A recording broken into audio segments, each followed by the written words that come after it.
दोस्तों, दिन प्रतिदिन यह समस्या बढ़ती जा रही है। सभी का मन अशांत रहता है, वह चाहे परिवार की वजह से या नौकरी की वजह से या कोई काम न होने की वजह से। आइए जानते हैं इसका कारण और इसका समाधान। हम सभी जानते हैं कि व्यक्ति का मन बहुत चंचल होता है। यही कारण है कि मन अशांत रहता है और कई तरह के सवालों का जन्म भी अशांत मन के कारण ही होता है। यदि आप जीवन में शांति चाहते हैं तो इसके लिए जरूरी है मन को शांत करना। लेकिन मन को शांत कैसे किया जाए? गौतम बुद्ध से जुड़ी इस कहानी के माध्यम से आप जान सकते हैं कि मन को शांत करने का क्या तरीका है। इसमें भगवान गौतम बुद्ध द्वारा मन को शांत करने के उपायों के बारे में बताया गया है। जानते हैं इस कहानी के बारे में, जिससे आपका जीवन बदल जाएगा।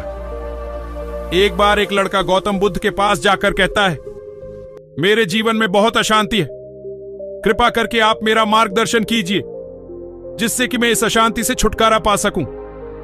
गौतम बुद्ध लड़के से जीवन की अशांति का कारण पूछते हैं। लड़का उत्तर देता है, चाहते हुए भी मेरे मन में न जाने अत्यधिक विचार क्यों आते हैं जिससे मेरा मन अशांत रहता है। बुद्ध मुस्कुराते हुए कहते हैं, ऊपर आकाश की ओर देखो और बताओ कि तुम्हें सूर्य दिख रहा है। लड़का ऊपर देखता है और कहता है, धूप दिख रहा है। बुद्ध उससे पूछते हैं कि अगर तुम लगातार धूप में खड़े रहोगे तब क्या होगा? वह कहता है, मुझे अत्यधिक गर्मी लगेगी और शरीर में बेचैनी होगी। बुद्ध लड़के से कहते हैं कि अगर धूप में खड़े रहने से तुम्हें गर्मी लगती है तो इसमें दोष किसका है, सूर्य के ताप का या तुम्हारा? लड़का कुछ सोचने के बाद कहता है, इसका जवाब आप ही बताइए। बुद्ध कहते हैं, सूर्य का काम है ताप देना और ताप का काम है गर्मी लगना। ऐसे में तो दोष तुम्हारा ही है कि तुम धूप में जाकर खड़े हुए जिससे कि तुम्हें गर्मी लगी। तुम्हें अगर शीतलता चाहिए तो तुम्हें छांव में रहना होगा। ठीक इसी तरह चंचल मन का भी स्वभाव होता है, विचारों और भावनाओं को जागृत करना। विचार क्षण भर के लिए होते हैं, लेकिन विचार से पैदा हुई भावनाएं देर तक टिकी रहती हैं। लेकिन यह तुम्हें निर्णय लेना है कि ये तुम्हें विचार और भावनाओं के साथ चलना है या अलग दिशा बनानी है। बुद्ध कहते हैं, मन को शांत करने के लिए तन के आयाम पर काम करना सबसे आसान तरीका है।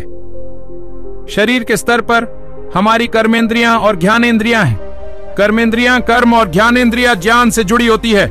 इससे हम अपनी संवेदनशीलता को बढ़ा सकते हैं, यानी हम जो भी काम करें उसे आनंद के साथ करें। मन के आयाम से हटकर तन के आयाम पर जाने से ही तुम्हारा चित्त शांत होगा। ऐसा करने से तुम मन के आयाम से हटकर शरीर के आयाम पर आ जाओगे। ठीक उसी तरह जैसे तुम धूप से हटकर छांव में आ सकते थे, मन के आयाम से हटने पर तुम्हारी जागरूकता तन पर आ जाएगी। जब तुम तन के आयाम पर काम करोगे तब तुम्हारा चित्त शांत होगा। इसीलिए हर काम को तन के आयाम पर करने से मन स्वतः शांत हो जाता है। लड़का बुद्ध से कहता है गुरुवर, अपने भीतर के सुर को कैसे सुने? बुद्ध कहते हैं, किसी शांत स्थान पर रहकर जहां शांति हो, तब अपनी आंखें बंद करो और मन के भीतर चल रहे शोर से हटकर भीतर के सुर को सुनने की कोशिश करो। सुर निरंतर चलता रहता है, लेकिन बाहर के शोर के कारण तुम अपने मन के भीतर चल रहे सुर को नहीं सुन पाते हो। जब तुम अपने दोनों कानों को अपने हाथों से बंद कर दोगे तभी मन के सुर को सुन पाओगे।